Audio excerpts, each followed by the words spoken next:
ভগবান পুরী থেকে 350 কিলোমিটার দূরে এসছেন, বাংলায় ঢুকেছেন। আমরা তাকে স্বাগত করতে, দর্শন করতে সৌভাগ্যের ব্যাপার।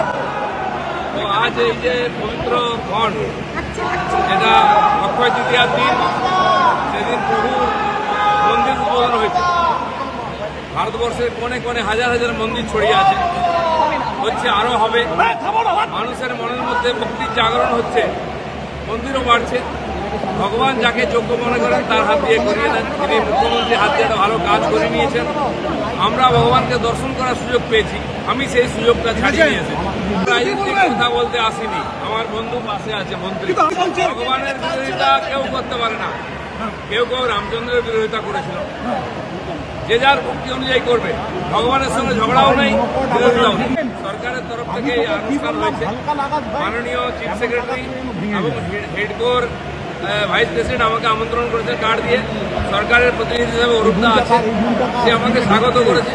আমার বন্ধু, তার লড়াইটা বাইরে করে নেবো। পার্টি করতে আসিনি, আমি ভগবানের কাছে এসেছি। এখানে পার্টি নাই। যারা বুঝতে পারবে না, ভগবান তাকে সুবুদ্ধি দিক।